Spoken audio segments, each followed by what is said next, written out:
Let us hear the update on the Russia-Ukraine war as regards Donald Trump meeting with Putin. Just watch this video that I'm about to show you about the possibility of Putin meeting with Trump.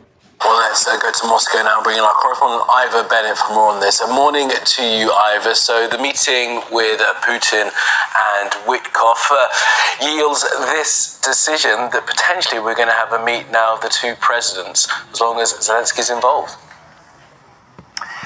Well, that's according to Donald Trump, yes, but we haven't heard anything, Kamali, from the Kremlin about a possible presidential summit between Putin, Trump or Zelensky. The only readout we got from Moscow yesterday was brief.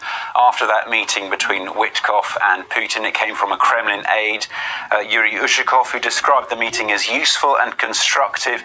He said the two sides exchanged signals on the Ukraine issue. Now, there was a feeling ahead of the meeting that Russia and Putin would have to offer Trump something if it wanted to temper his anger, to try and stave off sanctions, and a face-to-face meeting may have been it. We do know, of course, that Trump has always been keen on a sit-down with Putin. There was lots of talk about a possible summit at the start of his term back in January, and they've met, of course, multiple times before. During his first presidential term, they had that summit in Helsinki in 2018, but this announcement last night from Trump is the most concrete yet about a possible summit this time around.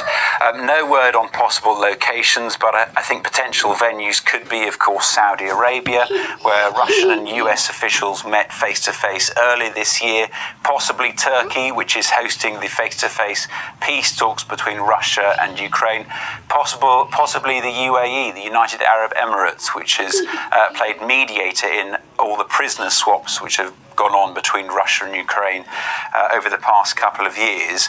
But according to NBC, a meeting between Putin and Trump would be conditional on the Russian president also meeting with his Ukrainian counterpart Zelensky, which is something he's always been very reluctant to do. And if that's the case, I'm doubtful that this summit will happen. But even if it does, I'm sure there'll be plenty of people in Ukraine and Europe that would accuse Putin once again of playing for time, because a summit is not a ceasefire.